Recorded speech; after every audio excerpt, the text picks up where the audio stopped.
अस्सलाम वालेकुम स्टूडेंट्स, मैं हूं मुस्तजाब हैदर, आपका फ़िज़िक्स टीचर। हम लोग पढ़ रहे हैं चैप्टर नंबर 8 जिसका नाम है वेव्स। इस चैप्टर में जो one of the most fundamental concept है हमारी वेव्स का, जिसे हम स्टेशनरी वेव्स कहते हैं, उसे हम लोगों ने डिस्कस करना शुरू किया। और प्रीवियस कुछ लेक्चर्स में हमने देखा कि किस तरह से स्टेशनरी वेव्स बनती हैं और फिर कौन कौन सी डिफरेंट जगह हैं जहाँ पे स्टेशनरी वेव्स बनाई जा सकती हैं, जैसे कि हमने स्ट्रेच्ड स्ट्रिंग्स के अंदर देखा। अब इसी को अगर हम फर्दर आगे लेके चलें तो हम स्टेशनरी वेव्स को देखते हैं कि वो एयर कॉलम्स में भी बन सकती हैं। हर उस एयर कॉलम में जिसमें हम किसी भी वर्टिकल या हॉरिजॉन्टल हॉलो फिगर लें और उसके अंदर एयर मौजूद हो, तो हम अगर उसमें प्रेशराइज्ड एयर को मूव करवाते हैं तो उस एयर की मूवमेंट की वजह से वहाँ पे स्टेशनरी वेव्स बन सकती हैं। दो डिफरेंट तरह के जगह हो सकती हैं, जैसे कि हमारे पास फ्लूइड्स होते हैं, बांसुरी होती है, कि वो भी एयर कॉलम होता है, कि हॉलो पाइप होता है और उस हॉलो पाइप के अंदर हम एयर को ब्लो करते हैं, प्रेशराइज्ड एयर एंटर करते हैं और उसके एंटर होने की वजह से वहाँ पे साउंड जनरेट होता है, जो कि अल्टीमेट इफ़ेक्ट है हमारी स्टेशनरी वेव्स का। तो हम आज के लेक्चर में ये देखेंगे कि किस तरह से अगर हमारे पास फ्लूइड्स हों या कोई भी ऑर्गन पाइप हो जो ओपन एंडेड हो या क्लोज्ड एंडेड हो, तो उसके अंदर हम स्टेशनरी वेव्स कैसे बना सकते हैं और कौन सी स्टेशनरी वेव्स बना सकते हैं, किन फ्रीक्वेंसीज की स्टेशनरी वेव्स बन सकती हैं और किन की स्टेशनरी वेव्स नहीं बन सकती। तो चलें स्टूडेंट्स, चलते हैं अपने लाइट बोर्ड की तरफ और आज के लेक्चर का आगाज़ करते हैं। स्टूडेंट्स, हम लोग पढ़ने जा रहे हैं stationery waves in air columns. तो स्टूडेंट्स, स्टेशनरी वेव्स तो हम इस चैप्टर में बारहा डिस्कस कर चुके हैं, हमने बहुत सारी इसकी फॉर्म्स देख ली।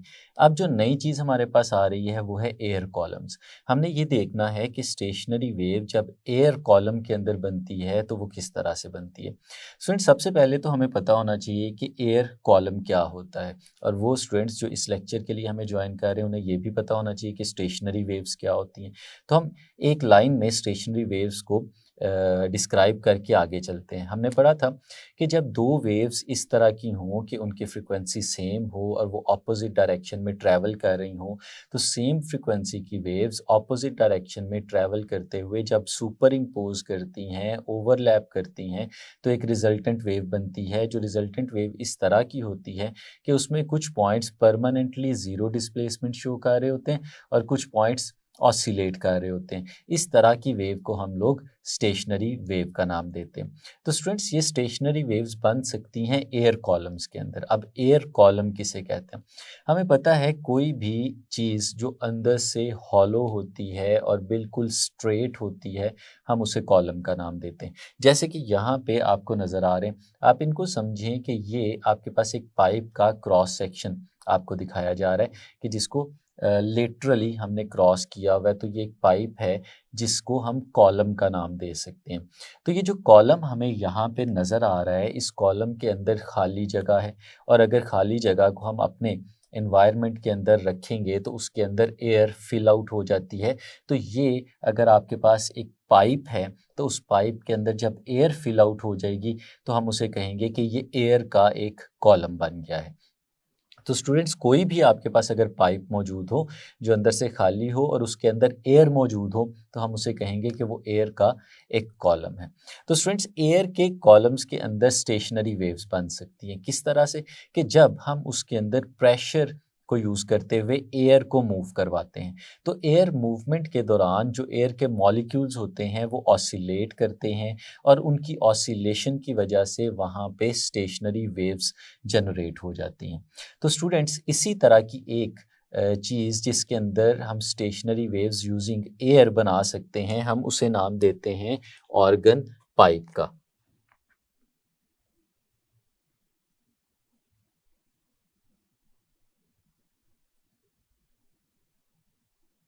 तो स्टूडेंट्स, हमें पता होना चाहिए कि ऑर्गन पाइप क्या है, क्योंकि ऑर्गन पाइप एक एयर का कॉलम है जिस एयर के कॉलम में ही हम लोग स्टेशनरी वेव्स यहाँ पे बनाएंगे और उसे डिस्कस करेंगे।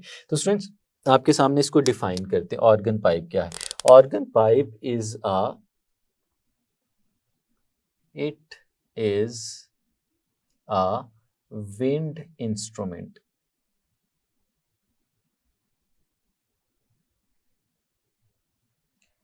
It is a wind instrument, यानी अंदर से हॉलो है जिसके अंदर विंड मौजूद होती है। It is a wind instrument in which, जिसके अंदर स्टेशनरी वेव्स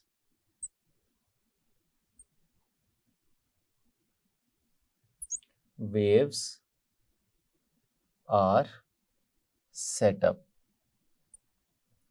जिसके अंदर स्टूडेंट्स स्टेशनरी वेव्स सेटअप की जा सकती हैं, स्टेशनरी वेव्स बनाई जा सकती हैं। तो इस तरह का एक कॉलम जो है हमारे पास वो कहलाएगा ऑर्गन पाइप। तो स्टूडेंट्स जब उसके अंदर स्टेशनरी वेव्स बनेंगी तो उसकी कुछ प्रॉपर्टीज़ हैं, कुछ चीज़ें हैं जिन्हें हमें पता होना चाहिए। तो स्टूडेंट्स सबसे पहले हम देखेंगे कि इस ऑर्गन पाइप की दो टाइप्स कौन कौन सी हो सकती हैं। स्टूडेंट्स ऑर्गन पाइप की बेसिकली दो टाइप्स हैं। इसकी जो पहली टाइप है उसे हम लोग कहते हैं ओपन एंड ऑर्गन पाइप,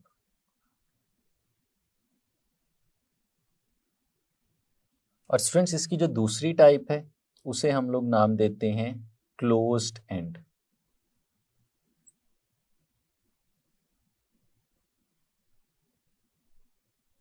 दोनों में फ़र्क क्या है, डिफरेंस क्या है? स्टूडेंट्स ये जो आपको यहाँ पे पाइप्स बने हुए नज़र आ रहे हैं, इन तीनों पाइप्स के अगर आप देखें तो दोनों एंड्स ओपन हैं। तो अगर किसी भी पाइप के दोनों एंड्स ओपन हों तो हम उसे नाम देते हैं open end organ pipe.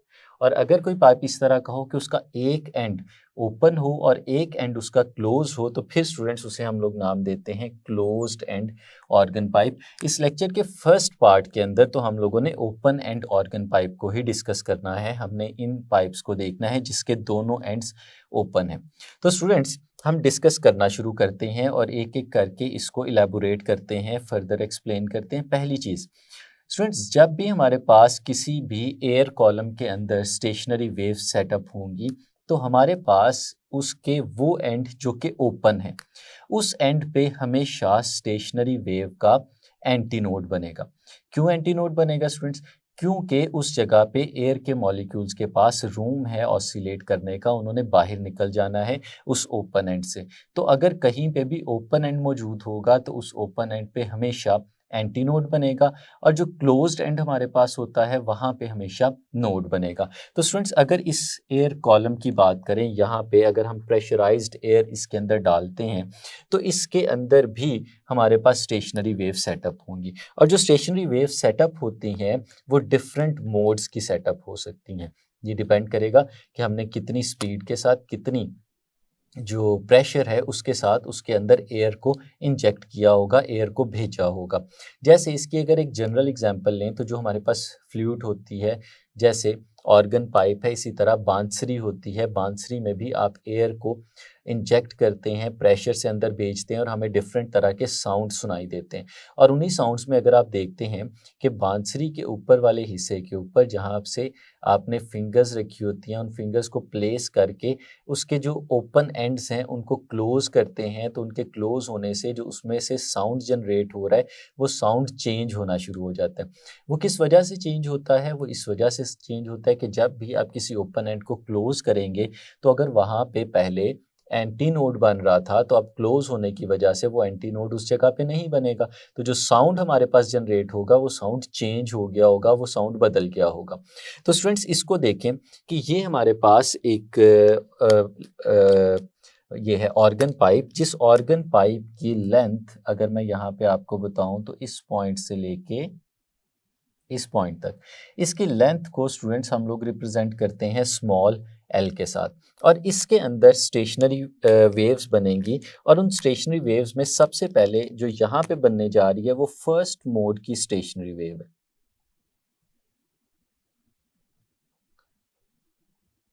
First mode की स्टेशनरी वेव स्टूडेंट्स यहाँ पे सेटअप होगी, और हम देखते हैं कि वो किस तरह से सेटअप हो सकती है।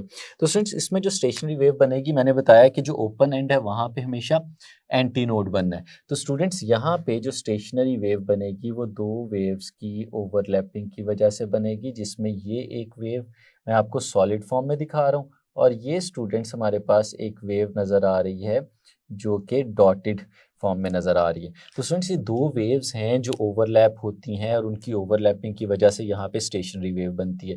और हम लोग देख सकते हैं कि जो दोनों ओपन एंड्स हैं वहाँ पे हम लोगों ने एंटी नोड्स बनाए हैं, और ये जो आपको एक क्लो नज़र आ रहा है सेंटर वाला पार्ट, यहाँ पे एक नोड बन रहा है।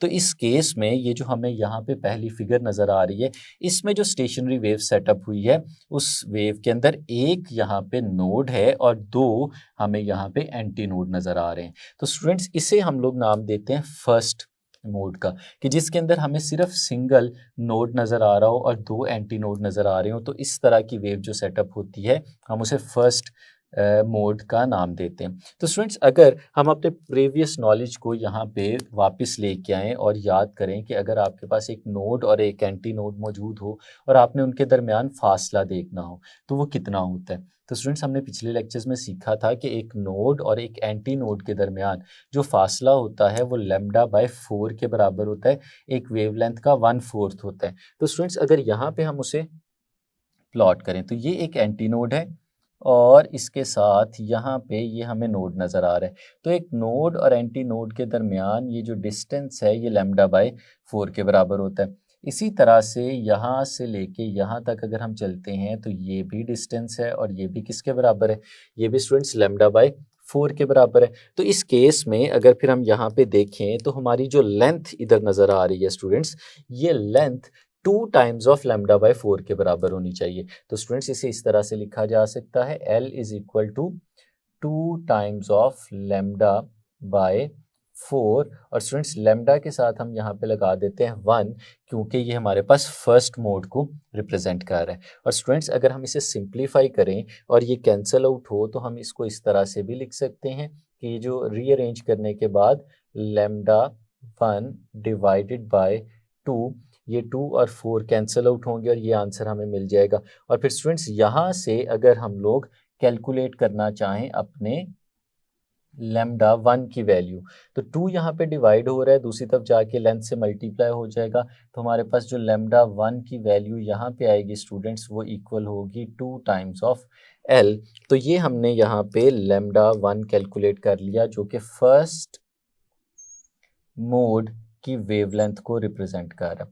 अब स्टूडेंट्स अगर हम लोग देखें और याद करें कि जब भी हमने वेवलेंथ, फ्रीक्वेंसी और स्पीड का रिलेशन निकालना होता था तो हम लोगों ने एक फार्मूला देखा हुआ है और वो फार्मूला हमारे पास इक्वल होता है V is equal to F times lambda. ये वो जनरल फार्मूला है जिसको हम लोग इस्तेमाल करते हैं जब भी हमने फ्रीक्वेंसी, वेवलेंथ और स्पीड के दरम्यान रिलेशन निकालना हो। तो स्टूडेंट्स यहीं से अगर हम फ्रीक्वेंसी कैलकुलेट करना चाहें तो फ्रीक्वेंसी कुछ इस तरह से आ सकती है हमारे पास कि F is equal to V divided by lambda. और स्टूडेंट्स यहाँ पे हम पहली मोड की फ्रीक्वेंसी की बात कर रहे हैं इसलिए हम इसके साथ F1 लगा देते हैं और फर्स्ट मोड की ही वेवलेंथ आएगी, लेकिन जो V है स्टूडेंट्स उसके साथ हम लोगों ने 1 नहीं लगाया क्योंकि इस केस में जो हमारा V है वो कांस्टेंट रहने वाला है, V चेंज नहीं होगा। तो स्टूडेंट्स अगर इसी चीज़ को हम लोग देखें और वैल्यूज़ को सब्सटीट्यूट करें तो V तो इसी तरह से लिखा रहेगा, ये जो लैम्डा हमारे सामने लिखा हुआ है हम इसकी वैल्यू लगा देते हैं जो कि है 2 टाइम्स ऑफ L। तो स्टूडेंट्स ये हमारे पास यहाँ पे एक फार्मूला बन गया कि हमारी जो फर्स्ट मोड की फ्रीक्वेंसी यहाँ पे आ रही है वो बराबर है V divided bye 2 times of L। तो स्टूडेंट्स अगर हमारे पास इस तरह का एक ऑर्गन पाइप मौजूद हो जिसमें आपने फर्स्ट मोड की स्टेशनरी वेव बनाई हो तो उसकी जो फ्रीक्वेंसी है वो V डिवाइडेड बाय 2L इसके बराबर होती है।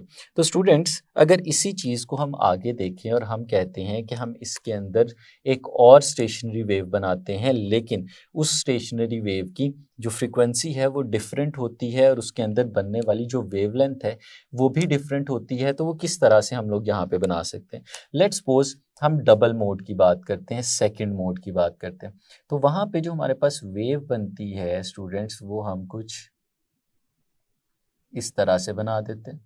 और स्टूडेंट्स अगर इसकी दूसरी वेव की हम लोग बात करें तो ये वेव हमारे पास कुछ इस फॉर्म में यहाँ पे बनती हुई नज़र आएगी। ये दो वेव्स हैं जो इस एयर कॉलम के अंदर ओवरलैप कर रही हैं, ऑपोजिट डायरेक्शन में ट्रैवल कर रही हैं और उनकी ट्रैवलिंग की वजह से यहाँ पे स्टेशनरी वेव सेटअप हो रही हैं। तो स्टूडेंट्स इसकी जो लेंथ है यहाँ से इस पॉइंट से लेके इस पॉइंट तक, इस लेंथ को अभी भी हमने चेंज नहीं किया। ये लेंथ वही है जो पहले थी, जिसे हमने स्मॉल एल का नाम दिया था। अब स्टूडेंट्स इस केस में अगर हम लोग यही देखें कि इस लेंथ के अंदर हमारी कितनी वेवलेंथ्स आ रही हैं, तो स्टूडेंट्स उसी फॉर्मूले को सामने रखते हुए हम इसे एक्सप्लेन कर सकते हैं। जो फॉर्मूला क्या था कि आपने क्या देखना है कि एक एंटी नोड के साथ कंसेक्यूटिव दूसरा नोड कहाँ पे आ रहा है, क्योंकि नोड और एंटी नोड के दरमियान जो डिस्टेंस होता है वो λ/4 के बराबर होता है। तो स्टूडेंट्स इस केस में अगर हम लोग देखें तो यहाँ से लेकर यहाँ तक ये स्टूडेंट्स एक एंटी नोड है और ये उसके साथ दूसरा नोड बना हुआ है, तो ये डिस्टेंस जो है वो λ/4 के बराबर है। अब स्टूडेंट्स इस नोड से आगे जो अगला एंटी नोड आता है वो यहाँ पे मैक्सिमम पॉइंट पे नज़र आ रहा है। तो स्टूडेंट्स ये जो फासला है ये एक और λ/4 के बराबर है। और फिर स्टूडेंट्स यहाँ से लेके यहाँ तक देखें तो ये एक और λ/4 है और फिर यहाँ तक आते हैं तो एक और λ/4 आ जाता है। तो स्टूडेंट्स देखें हमारी ये जो लेंथ है इस वक्त ऑर्गन पाइप की ये 4 टाइम्स λ/4 के इक्वल आ रही है। तो हम इसे इस तरह से भी लिख सकते हैं कि इस केस में जो हमारी लेंथ है वो इक्वल आ जाएगी 4 टाइम्स λ/4। और स्टूडेंट्स यहाँ पे हम लैम्डा के साथ लिख रहे हैं 2, क्योंकि ये हमारे पास सेकंड मोड है जिसमें हमारे पास स्टेशनरी वेव बनती नज़र आ रही है। तो स्टूडेंट्स सेकंड मोड कहते हैं हम इसे।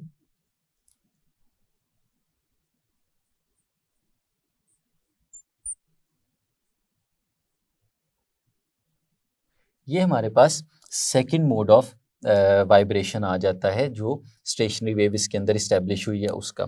तो स्टूडेंट्स अगर इस केस में भी हम यहाँ पे लैम्डा की वैल्यू फाइंड आउट करना चाहें तो बहुत आसानी से कर सकते हैं।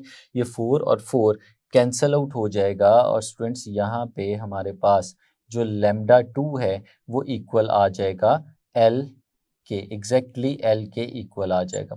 तो स्टूडेंट्स ये हमारे पास यहाँ पे λ2 की वैल्यू आ जाएगी और इसी वैल्यू को यूज़ करते हुए अगर हम लोग यहाँ पे फ्रीक्वेंसी निकालना चाहें तो स्टूडेंट्स वही फार्मूला यहाँ पे दोबारा लिखेंगे और वो फार्मूला है हमारे पास F2 और ये बराबर आएगा V डिवाइडेड बाय λ2। चूँकि स्पीड चेंज नहीं हो रही इसलिए हमने V को इसी तरह से लिखा रहने दिया। अब अगर वैल्यू यहाँ पे सब्सटीट्यूट करते हैं तो स्टूडेंट्स हमारे पास जो वैल्यू आएगी वो आ जाएगी V डिवाइडेड बाय, क्योंकि ये वेवलेंथ के बराबर है तो हम इसकी जगह पे L लिख देंगे। तो स्टूडेंट्स ये हमारे पास सेकंड मोड की फ्रीक्वेंसी जो थी वो हम लोगों ने इस तरह से कैलकुलेट कर ली। तो इसी तरह आगे चलते हैं और देखते हैं कि अगर हमारे पास थर्ड मोड भी आ जाए तो थर्ड मोड की फ्रीक्वेंसी हम लोग किस तरह से निकाल सकेंगे और उसमें जो वेव इस्टेब्लिश हुई होगी वो वेव किस तरह से इस्टेब्लिश हुई होगी। तो स्टूडेंट्स यहाँ पे देखते हैं कि ये जो हमारे पास सेकंड थी, अगर आप इनका कंपैरिजन भी करके देखें तो यहाँ पे आपके पास एक नोड बनता हुआ नज़र आ रहा था, यहाँ पे आपको 2 नोड्स बनते हुए नज़र आ रहे थे और अब हमारे पास वेव आने जा रही है जो तीसरे मोड की बात कर रहे हैं। तो स्टूडेंट्स अगर हम इस वेव को यहाँ पे बनाएंगे तो ये वेव कुछ इस तरह से बनेगी यहाँ पे और फिर ये इधर पहुंच जाएगी।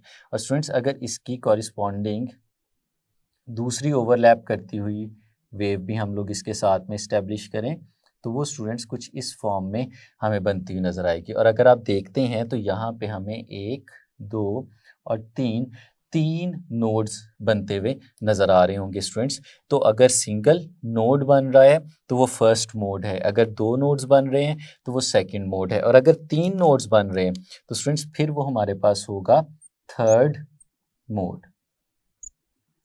और हम यहाँ पे अब इस थर्ड मोड को भी कैलकुलेट करके देखते हैं इसकी फ्रीक्वेंसी हमारे पास क्या हो सकती है। तो स्टूडेंट्स पहली चीज़ तो वही है कि अगर हम इस लेंथ की बात करें जो यहाँ से लेके यहाँ तक मौजूद है तो स्टूडेंट्स ये जो लेंथ है ये अभी भी चेंज नहीं हुई क्योंकि हमारा ऑर्गन पाइप अभी भी वही मौजूद है। लेकिन अब इसके अंदर जो वेव बन रही है उस वेव का साइज़ हम लोग देख सकते हैं कि चेंज हो चुका है। तो उसको अगर हम इन टर्म्स ऑफ लैम्डा लिखें तो हमें पता है कि ये एक एंटी नोड है और यहाँ पे एक नोड है, तो नोड और एंटी नोड के दरमियान डिस्टेंस λ/4 होता है। फिर यहाँ से यहाँ पे चलें तो एक और लैम्डा बाय 4 आ जाता है, यहाँ से यहाँ तक जाते हैं तो एक और लैम्डा बाय 4 आ जाता है।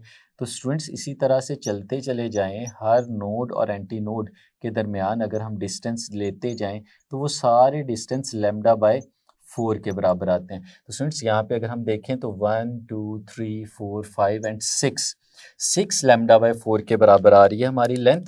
तो इस लेंथ को फिर हम लोग यहाँ पे अगर लिखना चाहें तो कुछ इस तरह से लिख सकते हैं 6 टाइम्स लैम्डा बाय 4। लेकिन जो ये लैम्डा है इसको हम लोग नाम देते हैं लैम्डा 3 का। और अगर इसे सॉल्व करें तो कुछ ऐसे भी कर सकते हैं 3 लैम्डा 3 डिवाइडेड बाय 2, क्योंकि ये कैंसिल आउट हो जाएगा तो हमारे पास कुछ इस तरह से बचेगा कि 2 और 3 के साथ, तो ये हमारे पास एक्सप्रेशन आ जाएगा। और फिर इस एक्सप्रेशन से स्टूडेंट्स अगर हम लोग वेवलेंथ फाइंड आउट करना चाहें तो वो जो वेवलेंथ हमारे पास आने वाली है जिसे हम लैम्डा 3 का नाम देते हैं वो किसके बराबर आएगी, 2 यहाँ पे डिवाइड हो रहा है, इस तरफ आके मल्टीप्लाई हो जाएगा तो 2 टाइम्स ऑफ एल और डिवाइडेड बाय 3। तो ये स्टूडेंट्स हमारे पास लैम्डा 3 की वैल्यू आ जाएगी। अब इसी चीज़ को अगर हम लोग यूज़ करें और फिर फ्रीक्वेंसी भी कैलकुलेट करें तो हम इस फ्रीक्वेंसी को नाम दे देते हैं f3 का। और स्टूडेंट्स ये बराबर होगी किसके, v डिवाइडेड बाय लैम्डा 3 के। और जो v है यहाँ पे उसको इसी तरह से लिखा रहने देंगे और लैम्डा की जगह हम लोग लिखेंगे 2l डिवाइडेड बाय 3 और फिर 3 डिनोमिनेटर से ऊपर आएगा तो हमारे पास ये कुछ इस तरह से बन जाएगा 3v डिवाइडेड बाय 2l। तो स्टूडेंट्स ये हमारे पास यहाँ पे थर्ड मोड की फ्रीक्वेंसी हमें कुछ इस तरह से मिल जाएगी। तो स्टूडेंट्स ये हमारे पास 3 मोड्स आ गए डिफरेंट फ्रीक्वेंसीज़ के। लेकिन अगर हम इनका एनालिसिस करना चाहें, हम इनका कंपैरिजन करना चाहें, हम इन्हें एक दूसरे के साथ रिलेट करना चाहें तो हमें वही इंटरेस्टिंग इन्फॉर्मेशन मिलेगी जो हमें स्ट्रेच्ड स्ट्रिंग के बारे में मिली थी। तो स्टूडेंट्स हम उसको यहाँ पे देखते हैं। जैसे हमारी फर्स्ट वेव है जो उसकी फ्रीक्वेंसी है, अगर मैं उसे नाम दे देता हूँ f1 का, तो स्टूडेंट्स वो बराबर आएगी हमारे पास v divided bye 2 times of l। इसी तरह से अगर हम इन इक्वेशंस को अब नाम दे दें, ये हमारी इक्वेशन नंबर 1 थी, इसे हम लोगों ने नाम दिया इक्वेशन नंबर 2 का, और इसे स्टूडेंट्स हम लोग नाम दे देते हैं इक्वेशन नंबर 3 का। तो स्टूडेंट्स फ्रॉम इक्वेशन नंबर 2 अगर हम इक्वेशन नंबर 2 को सामने रखें तो स्टूडेंट्स हमारे पास जो रिलेशन है वो आ रहा है v ओवर l। और अगर मैं आपसे कहूँ कि इसको इक्वेशन नंबर 1 जो है वहाँ पे फ्रीक्वेंसी की वैल्यू के साथ रिलेट करके देखना है तो सिर्फ एक चीज़ का फ़र्क है कि वहाँ पे 2l लिखा हुआ है और यहाँ पे सिर्फ l लिखा हुआ है। तो हम इस l की जगह अगर 2l लेके आना चाहें तो उसका एक मेथड ये हो सकता है कि 2 के साथ मल्टीप्लाई और डिवाइड कर दें, तो हमारी जो इक्वेशन है वो कुछ इस तरह से बनेगी f2 इज इक्वल टू 2 से हमने मल्टीप्लाई किया और v डिवाइडेड बाय 2l। ये स्टूडेंट्स हमारी इक्वेशन नंबर 2 थी जिसे हम लोगों ने मॉडिफाई कर दिया। तो ये बना क्या, अगर आप देखें तो f2 is equal to 2 times of f1, क्योंकि जो ब्रैकेट के अंदर हमें टर्म लिखी हुई नज़र आ रही है ये टर्म बेसिकली वही है जो हमारी f1 फ्रीक्वेंसी थी। तो स्टूडेंट्स हमारी जो सेकंड फ्रीक्वेंसी है वो 2 से मल्टीप्लाई करके हमें मिली जब हमने अपनी पहली फ्रीक्वेंसी को ले लिया था। तो स्टूडेंट्स इसी तरह से अगर आप इक्वेशन नंबर 3 को देखें, फ्रॉम इक्वेशन नंबर 3, तो इक्वेशन नंबर 3 के केस में भी हमें इससे मिलता जुलता ही रिलेशन नज़र आएगा कि मैं इक्वेशन नंबर 3 को यहाँ पे रीअरेंज करके लिखता हूँ और इस तरह से कुछ लिख देते हैं कि ये जो f3 लिखा हुआ है स्टूडेंट्स, इसमें 3 को अलग लिख देते हैं और v ओवर 2l इसे अलग लिख देते हैं। तो स्टूडेंट्स v ओवर 2l तो ये f1 के ही बराबर है। तो फिर हमारे पास जो f3 है यहाँ पे वो किसके इक्वल आ गई स्टूडेंट्स, वो इक्वल आ गई 3 टाइम्स ऑफ f1 के। तो ये हमारे पास एक और फ्रीक्वेंसी बन गई। तो स्टूडेंट्स अगर आप देखें तो हमारी सारी फ्रीक्वेंसीज़ जो हैं वो मल्टीपल्स बनती जा रही हैं हमारी पहली फ्रीक्वेंसी के। तो स्टूडेंट्स इसी तरह से अगर हम इसको एक्सटेंड करें अपने रिज़ल्ट को तो हम लोग कह सकते हैं कि जो हमारे पास f4 होगी वो 4 टाइम्स ऑफ f1 होगी और हमारे पास जो f5 होगी वो 5 टाइम्स ऑफ f1 होगी, और सो ऑन चलते चलते अगर हम nth फ्रीक्वेंसी की बात करें तो स्टूडेंट्स वो बराबर होगी n टाइम्स ऑफ f1। तो स्टूडेंट्स यहाँ पे हम ये रिज़ल्ट निकाल सकते हैं कि हमारी जो फ्रीक्वेंसी है वो क्वांटाइज्ड है। हम इसे कहते हैं कि ये क्वांटाइजेशन ऑफ फ्रीक्वेंसी है, कि हमें हमारी सिर्फ वो वाली फ्रीक्वेंसीज पॉसिबल हैं जो हमारी फंडामेंटल फ्रीक्वेंसी के इंटीग्रल मल्टीपल के बराबर होंगी, यानी ये वो हार्मोनिक्स होंगी जो हमें इस फॉर्म में मिले, यानी f1 हो या 2f1 हो या 3f1 हो या 4f1 हो, और यही अगर हमारे पास मौजूद होंगे तो हमारी इसके अंदर स्टेशनरी वेव्स इस्टेब्लिश होंगी, अदरवाइज स्टेशनरी वेव्स इस्टेब्लिश नहीं हो सकती। इसकी एग्जांपल इसी तरह से दी जा सकती है कि अगर हमारी फंडामेंटल फ्रीक्वेंसी जो है वो 10 हर्ट्ज़ की है, यानी यहाँ पे जो फर्स्ट मोड की फ्रीक्वेंसी है, जो पहली फ्रीक्वेंसी है जिसे हम फंडामेंटल फ्रीक्वेंसी का नाम दे रहे हैं, अगर वो 10 हर्ट्ज़ है तो उसके बाद वाले जो हार्मोनिक्स हैं, हमारे बाद में आने वाली जो फ्रीक्वेंसीज़ हैं वो इसके इंटीग्रल मल्टीपल के बराबर होंगी, यानी 10 के बाद 20 हर्ट्ज़ हो सकता है, 30 हर्ट्ज़ हो सकता है, 40 हर्ट्ज़ हो सकता है, लेकिन इनके दरमियान वाली कोई भी फ्रीक्वेंसी पॉसिबल नहीं है, यानी 15 हर्ट्ज़ पे यहाँ पे स्टेशनरी वेव्स नहीं बनेगी, 25 पे, 26 पे नहीं बनेगी, सिर्फ इंटीग्रल मल्टीपल्स पे बनेंगी जो कि हमारी फंडामेंटल फ्रीक्वेंसी के होंगे, जैसे कि यहाँ पे आपको नज़र आ रहे हैं। तो स्टूडेंट्स ये है अगर हमारा एक ऑर्गन पाइप इस तरह का हो जो ओपन एंडेड है। अगर हमारे पास क्लोज्ड एंड ऑर्गन पाइप आ जाए तो उसके लिए भी हम इस सारी रिलेशंस को फाइंड आउट कर सकते हैं और देख सकते हैं कि क्या वहाँ पे भी हमें इसी तरह का कोई रिलेशन नज़र आएगा कि नहीं। तो हम अब चलते हैं अपने क्लोज्ड एंड ऑर्गन पाइप की तरफ। तो स्टूडेंट्स अब चलते हैं क्लोज्ड एंड ऑर्गन पाइप की तरफ।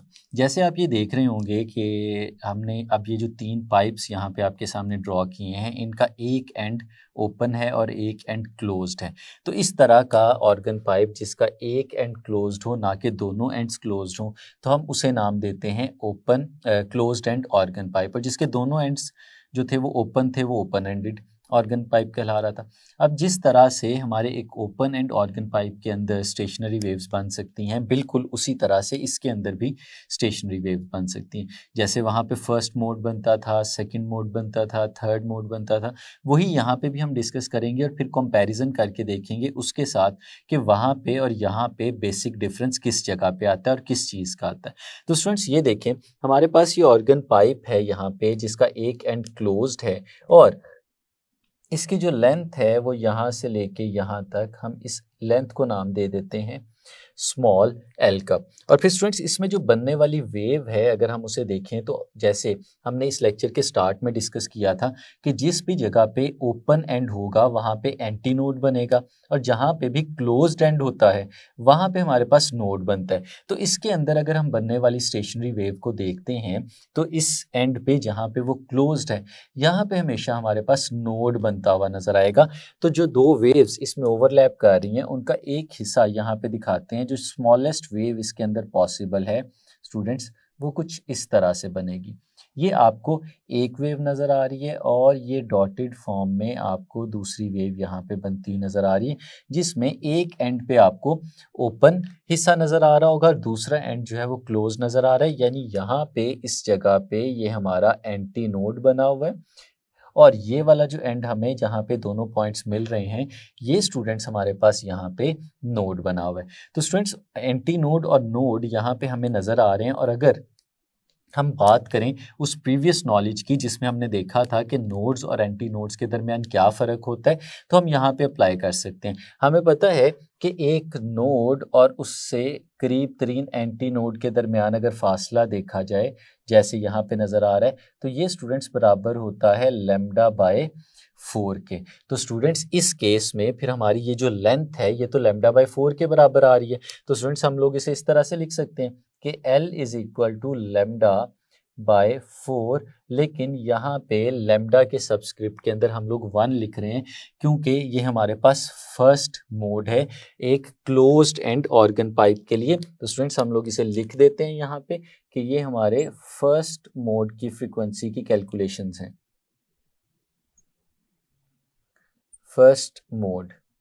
तो स्टूडेंट्स इस फर्स्ट मोड के लिए अगर हम लोग यहाँ पे फ्रीक्वेंसी कैलकुलेट करना चाहें तो ये फॉर्मूला हमारे पास फ्रीक्वेंसी का लिखा हुआ है। इसी फॉर्मूले को हम लोग यहाँ पे अप्लाई करके देखते हैं और कुछ इस तरह से लिखते हैं। देखिएगा स्टूडेंट्स, ये जो फ्रीक्वेंसी है इसे हम लिख रहे हैं F is equal to V divided by lambda. और स्टूडेंट्स क्योंकि पहला फर्स्ट मोड है तो फ्रीक्वेंसी को F1 कह देंगे और लेमडा को लेमडा 1 का नाम दे देंगे, लेकिन स्पीड हमारी यहाँ पे चेंज नहीं हो रही, तो स्पीड चेंज नहीं हो रही, इसलिए v इसी तरह से हमारे पास लिखा रहेगा। तो स्टूडेंट्स अगर इस चीज़ में हमें फ्रीक्वेंसी को कैलकुलेट करना है तो हम ऊपर वाले फॉर्मूले से लेमडा की वैल्यू फाइंड आउट कर सकते हैं, जो कि हमारे पास यहाँ पे लेमडा 1 कुछ इस फॉर्म में मिलेगा। 4 यहाँ पे डिवाइड हो रहा है, दूसरी तरफ जाके मल्टीप्लाई होगा तो वो 4 टाइम्स ऑफ L इसके बराबर आ जाएगा। तो स्टूडेंट्स लेमडा 1 की ये वैल्यू हमें यहाँ पे मिल गई और इस वैल्यू को अगर हम लोग सब्सटीट्यूट करते हैं यहाँ पे तो हमें फ्रीक्वेंसी मिलती है जो कि इस तरह से आएगी V डिवाइडेड बाय 4L। तो स्टूडेंट्स ये हमारे पास पहली फ्रीक्वेंसी आ गई, फर्स्ट मोड की फ्रीक्वेंसी आ गई, जिसे स्टूडेंट्स हम लोग नाम देते हैं फंडामेंटल फ्रीक्वेंसी का। भी ये पहली फ्रीक्वेंसी है जो यहाँ पे हमें बनती हुई नज़र आ रही है। स्टूडेंट्स अगर हमारे पास इससे आगे चलें और सेकंड मोड की बात करें, सेकंड मोड की, तो सेकंड मोड के केस में जो हमारे पास वेव बनेगी यहाँ पे वो फर्स्ट मोड की निस्बत डिफरेंट होने वाली है। और उस वेव को अगर हम लोग बना के देखें तो स्टूडेंट्स वो इस तरह की होगी कि जैसे यहाँ पे हमें एक नोड मिल रहा था और एक एंटी नोड मिल रहा था। तो अगर स्टूडेंट्स हम सेकंड मोड की वेव यहाँ पे बनाते हैं स्टूडेंट्स, तो वो हमें कुछ इस फॉर्म में बनती हुई नज़र आएगी और फिर ये उसकी कॉरिस्पॉन्डिंग वेव जो हमें यहाँ पे नज़र आ रही है ये कुछ इस फॉर्म में नज़र आएगी। तो स्टूडेंट्स ये जो कॉरिस्पॉन्डिंग वेव है ये हमें नज़र आएगी ये डॉटेड वेव की फॉर्म में जो हम लोगों ने दिखाई है। तो स्टूडेंट्स अगर इस चीज़ को हम लोग यहाँ पे देखें तो हम देखते हैं कि हमें एक नोड यहाँ पे बना हुआ नज़र आ रहा है और एक नोड यहाँ पे बना हुआ नज़र आ रहा है। There are 2 nodes. और इसी तरह अगर एंटी नोड्स देखें तो वो भी हमें 2 एंटी नोड्स नज़र आ रहे हैं। तो स्टूडेंट्स अगर हम इस लेंथ की बात करें जो यहाँ पे हमारे पास इस ऑर्गन पाइप की है जिसे हम लोग स्मॉल l का नाम देते हैं, तो स्टूडेंट्स इसी लेंथ को हम लोग यहाँ पे देख सकते हैं किस तरह से। अगर ये एक एंटी नोड है तो इससे नियरेस्ट पॉसिबल जो नोड है वो ये वाला है, इनके दरमियान डिस्टेंस हम लोग जानते हैं लैम्डा बाय 4 के बराबर होता है। इसी तरह से ये जो नोड है और इसके साथ यहाँ पे एंटी नोड नज़र आ रहा है, इसका भी जो डिस्टेंस है ये भी लैम्डा बाय 4 के बराबर होता है। और फिर यहाँ से यहाँ तक ये जो डिस्टेंस हमें नज़र आ रहा है ये भी लैम्डा बाय 4 के बराबर होता है। तो स्टूडेंट्स इस केस में अगर हम लोग देखते हैं तो ये हमारे पास अगर टोटल लेंथ को देखें तो ये 3 टाइम्स लैम्डा बाय 4 के इक्वल आ रही है। और ये जो लैम्डा है यहाँ पे हम इसे लैम्डा 2 का नाम देते हैं क्योंकि ये इस वक्त हम सेकंड मोड की बात कर रहे हैं। और फिर स्टूडेंट्स यहाँ से ही अगर हम लोग लैम्डा की वैल्यू फाइंड आउट करना चाहें तो वो लैम्डा की वैल्यू हमें कुछ इस फॉर्म में यहाँ पे मिलेगी कि लैम्डा 2 ये इक्वल आएगा 4 जो यहाँ पे डिवाइड हो रहा है दूसरी तरफ जाके मल्टीप्लाई हो जाएगा, तो ये हमारे पास आ जाएगा 4 टाइम्स ऑफ L और 3 मल्टीप्लाई हो रहा है वो इस तरफ आके डिवाइड हो जाएगा, तो 4 टाइम्स L डिवाइडेड बाय 3 ये हमें लैम्डा 2 की वैल्यू मिल जाएगी। और इसी को अगर हम इन टर्म्स ऑफ फ्रीक्वेंसी देखना चाहें तो स्टूडेंट्स फ्रीक्वेंसी हमारे पास जो F2 है वो उसी फॉर्मूले को सामने रखते हुए V डिवाइडेड बाय लैम्डा 2 के बराबर आएगी। V स्टूडेंट्स आपने देखा है कि हम कभी भी चेंज नहीं कर रहे क्योंकि स्पीड चेंज यहाँ पे नहीं हो रही। तो वैल्यू अगर हम लोग सब्सटीट्यूट करते हैं तो V जो यहाँ पे लिखा है इसी तरह से लिखा रहने देंगे और लैम्डा की जगह हम लोग इसकी वैल्यू सब्सटीट्यूट करेंगे जो कि 4L डिवाइडेड बाय 3 के बराबर है। और स्टूडेंट्स अगर इसे रीअरेंज करते हैं तो 3 डिवाइड हो रहा है डिनोमिनेटर के साथ, तो वो स्टूडेंट्स ऊपर आ जाएगा और हमारे पास कुछ इस तरह से आ जाएगा 3V डिवाइडेड बाय 4L। तो स्टूडेंट्स ये हमारे पास सेकंड फ्रीक्वेंसी आ जाएगी। तो स्टूडेंट्स अब आगे चलते हैं और इसी तरह से देखते हैं कि हमारी थर्ड मोड ऑफ फ्रीक्वेंसी कैसे बनाई जा सकती है। तो थर्ड जो है हमारे पास उसकी जो सबसे पहली चीज़ हमें देखनी है वो है वेव फॉर्म, उसकी वेव फॉर्म किस तरह की बनेगी। तो स्टूडेंट्स अगर हम इस चीज़ को देखें यहाँ पे कि हमारे पास जो फर्स्ट मोड था उसमें एक नोड बन रहा था, सेकंड मोड के अंदर हमारे पास दो नोड्स और दो एंटी नोड्स बन रहे थे। इसी तरह अगर थर्ड की बात करें तो हमारे पास कुछ इस तरह की वेव फॉर्म बनती हुई नज़र आएगी कि ये हमारे पास वेव कुछ ऐसे बनेगी और यहाँ तक आएगी। और स्टूडेंट्स अगर इसकी कॉरिस्पॉन्डिंग दूसरी वेव जो ओवरलैप कर रही है और जिनके रिजल्ट के तौर पे ये हमारे पास स्टेशनरी वेव बन रही है उसे बनाए तो कुछ इस तरह से। अब इसमें देखें हमारे पास एक नोड यहाँ पे, एक नोड यहाँ पे और एक नोड यहाँ पे बन रहा है और तीन ही हमारे पास एंटी नोड्स भी बन रहे हैं। तो ये हमारे पास है थर्ड मोड। और स्टूडेंट्स अगर इसकी लेंथ की बात करते हैं हम लोग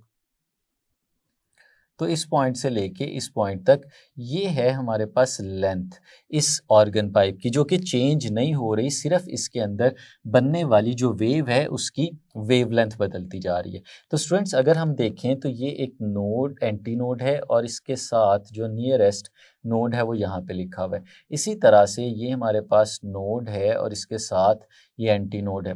तो हम हर दो कंसेक्यूटिव नोड्स और एंटी नोड्स के दरमियान जो फासला है उसे देखते जाते हैं। तो हर नोड और एंटी नोड के दरमियान जो फासला होता है स्टूडेंट्स वो हमें पता है, वो तो लैम्डा बाय 4 के बराबर होता है। तो स्टूडेंट्स यहाँ पे हर केस में जो डिस्टेंस हमारे पास आ रहा है वो डिस्टेंस लैम्डा बाय 4 के इक्वल आ रहा है। और अगर हम काउंट करें तो ये 1 2 3 4 एंड 5, तो हमें 5 लैम्डा बाय 4 डिस्टेंसेस यहाँ पे नज़र आ रहे हैं। तो हम लोग कह सकते हैं कि हमारा जो लेंथ है यहाँ पे ये इक्वल है 5 टाइम्स लैम्डा बाय 4 और ये लैम्डा जो है हमारे पास लैम्डा 3 कहलाएगा क्योंकि ये थर्ड मोड है। और फिर स्टूडेंट्स यहीं से अगर हम लोग लैम्डा 3 की वैल्यू भी कैलकुलेट करना चाहें तो वो वैल्यू हमारे पास आएगी lambda 3 is equal to 4L divided by 5। इस तरह का रिलेशन हमारे पास आ जाएगा। तो फ्रीक्वेंसी फिर हम यहाँ से बनाना चाहें तो फ्रीक्वेंसी है थर्ड मोड की जिसे हम F3 के साथ रिप्रेजेंट करेंगे और ये किसके बराबर आएगी, ये बराबर आएगी V डिवाइडेड बाय लैम्डा 3 कुछ इस तरह से। और लैम्डा 3 की अगर हम वैल्यू यहाँ पे सब्सटीट्यूट करते हैं तो V divided bye 4L divided by 5 और फिर जो डिनोमिनेटर में 5 लिखा हुआ है ये ऊपर चला जाएगा तो 5 into V divided bye 4L ये रिलेशन हमारे पास आ जाएगा स्टूडेंट्स। और ये हमारे पास आ गई थर्ड मोड की फ्रीक्वेंसी।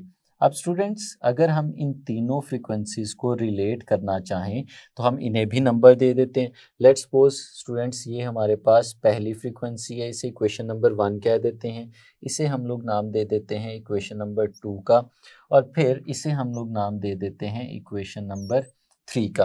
तो स्टूडेंट्स ये तीन इक्वेशंस हमारे पास आ गई और इनसे अगर हम इनके आपस के रिलेशन को निकालना चाहें तो वो हम लोग फाइंड आउट कर सकते हैं किस तरह से। स्टूडेंट्स ज़रा पहली फ्रीक्वेंसी को देखें, F1 जो है ये हमारे पास है V divided bye 4 times of L। अब इसको अगर हम लोग रिलेट करना चाहें सेकंड फ्रीक्वेंसी के साथ तो स्टूडेंट्स इक्वेशन नंबर 2 जो हमारे पास लिखी है हम उसे लेते हैं फ्रॉम इक्वेशन नंबर 2। हम इक्वेशन नंबर 2 को कुछ रीअरेंज करते हैं। किस तरह से रीअरेंज करते हैं देखिएगा ज़रा। F2 लिखा हुआ है, मैं F2 को इसी तरह लिखा रहने देता हूँ और स्टूडेंट्स जो 3 लिखा हुआ है मैं उसे अलग कर देता हूँ और V डिवाइडेड बाय 4L इसको अलग कर देता हूँ।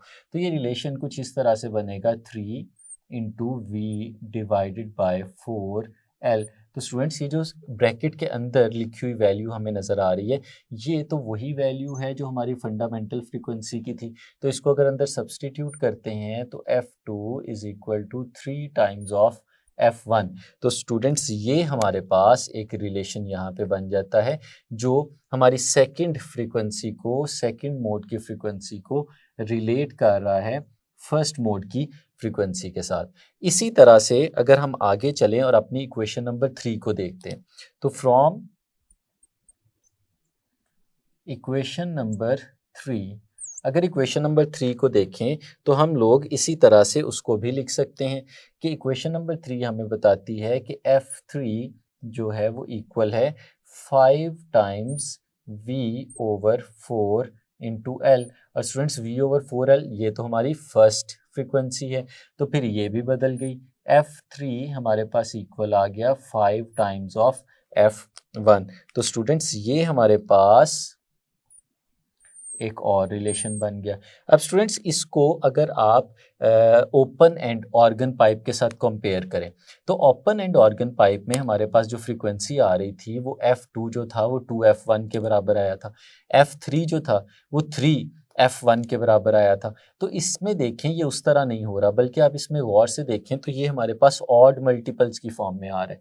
ये 3 आया है, ये 5 आया है, और अगर इसी सीक्वेंस को हम लोग आगे कैरी ऑन करें तो हमें पता चलेगा कि F4 जो है हमारे पास वो 7F1 के बराबर आएगा, और फिर F5 जो है हमारे पास वो 9F1 के बराबर आएगा, और इसी तरह से ये चलता चला जाएगा। और फिर अगर हम इसे जनरल करें और nth मोड की फ्रीक्वेंसी देखें तो वो nF1 के ही बराबर आएगी। लेकिन यहाँ पे जो n हमें लिखा हुआ नज़र आ रहा है, ये n इवन नंबर्स नहीं है या ये होल नंबर्स नहीं है, बल्कि ये n हमारे पास ऑड नंबर्स हैं। तो हम इसे जनरलाइज करके इस तरह से लिख सकते हैं कि Fn is equal to n times of F1, यानी हमारी फ्रीक्वेंसी यहाँ पे क्वांटाइज्ड हो चुकी है, लेकिन ये जो क्वांटाइजेशन है ये ऑड मल्टीपल्स की है, यानी जो n की वैल्यू है वो हमारे पास 1, 3, 5 और 7 इस फॉर्म में आएगी। n की वैल्यू हमारे पास इवन नंबर्स या होल नंबर्स सारे के सारे मौजूद नहीं होंगे। तो स्टूडेंट्स ये बेसिक डिफरेंस है हमारे पास ओपन एंडेड ऑर्गन पाइप का और क्लोज्ड एंडेड ऑर्गन पाइप का, कि क्लोज्ड एंडेड ऑर्गन पाइप में जो हमारी फ्रीक्वेंसी होती है वो ऑड मल्टीपल्स के बराबर होती है। इसमें कम ऐसी फ्रीक्वेंसीज आती हैं relative to the open end कि जिन पे हमारे पास स्टेशनरी वेव्स बन सकती हैं। इनमें स्टेशनरी वेव्स बनाना as compared to open end organ pipe slightly difficult होगा, क्योंकि इसमें जो नंबर ऑफ फ्रीक्वेंसीज हैं जिन पे वो बन सकता है वो कम होती हैं। तो स्टूडेंट्स ये हमारे पास बेसिक रिलेशन आ गया। अब इसी रिलेशन को अगर आप सामने रखें तो एक और चीज़ भी आपने याद रखनी है कि ना सिर्फ हमें फ्रीक्वेंसी का रिलेशन पता होना चाहिए, बल्कि हमें वेवलेंथ का रिलेशन भी पता होना चाहिए। तो हम देख रहे हैं कि वेवलेंथ और लेंथ के दरमियान हमें ये रिलेशन नज़र आ रहा है कि जो लेंथ है वो λ/4, 3 टाइम्स λ/4, 5 टाइम्स λ/4 के बराबर आ रही है। तो फिर हम जनरल अगर करें तो हम कह सकते हैं कि हमारी जो लेंथ है वो किसके बराबर होती है, वो बराबर होती है n times λn divided by 4। तो ये भी रिलेशन हमें नज़र आता है, और यहीं से हम लोग ये भी कह सकते हैं कि ये जो n है इसकी भी वही वैल्यूज़ हैं जो हमारी वैल्यूज़ थी फ्रीक्वेंसी के लिए। तो लेंथ भी इस तरह से चेंज होती है, और फिर हमारे पास जो फ्रीक्वेंसी है वो भी चेंज होती है। और फिर अगर इसे भी जनरलाइज करें तो हम इन टर्म्स ऑफ लैम्डा भी इसे लिख सकते हैं कि जो लैम्डा n हमारे पास होगा वो स्टूडेंट्स बराबर होगा 4L डिवाइडेड बाय n, और ये जनरल फार्मूला है वेवलेंथ का कि अगर आप चाहें तो फर्स्ट, सेकंड और थर्ड मोड की फ्रीक्वेंसी की वेवलेंथ्स को इस फार्मूले से निकाल सकते हैं कि n की जगह सिर्फ हमने क्या करना है, उसकी कॉरिस्पॉन्डिंग वैल्यू को सब्सटीट्यूट करना है और हमें वेवलेंथ मिल जाएगी। तो ये था स्टूडेंट्स हमारे पास stationary waves in air columns, जिसमें हम लोगों ने दो चीज़ों को डिस्कस किया कि अगर क्लोज्ड एंड ऑर्गन पाइप हो तो उसके अंदर स्टेशनरी वेव्स कैसे बन सकती हैं और कौन कौन सी ऐसी फ्रीक्वेंसीज़ हैं जिनकी स्टेशनरी वेव्स बन सकती हैं, और फिर इसी तरह से अगर हमारे पास क्लोज्ड एंड ऑर्गन पाइप हो तो उसमें कौन सी स्टेशनरी वेव्स बनाई जा सकती हैं। और फिर स्टूडेंट्स जो बहुत इंपॉर्टेंट चीज़ है वो है इन दोनों का कंपैरिजन। हमें पता होना चाहिए कि जो क्वांटाइजेशन ऑफ फ्रीक्वेंसी हुई है ओपन एंड ऑर्गन पाइप में और क्लोज्ड एंड ऑर्गन पाइप में, उसमें क्या डिफरेंस है। जैसे ओपन एंड में जो हमारे पास फ्रीक्वेंसी थी वो इंटीग्रल मल्टीपल थी हमारे पास फंडामेंटल फ्रीक्वेंसी का, लेकिन जो क्लोज्ड एंड ऑर्गन पाइप था वहाँ पे जो हमारी फ्रीक्वेंसी थी वो इंटीग्रल मल्टीपल नहीं थी बल्कि वो ऑड मल्टीपल थी। तो स्टूडेंट्स ये है आज के लेक्चर का बेसिक कॉन्सेप्ट। नेक्स्ट लेक्चर्स में मिलेंगे, तब तक के लिए इजाज़त दीजिए। अल्लाह हाफिज़।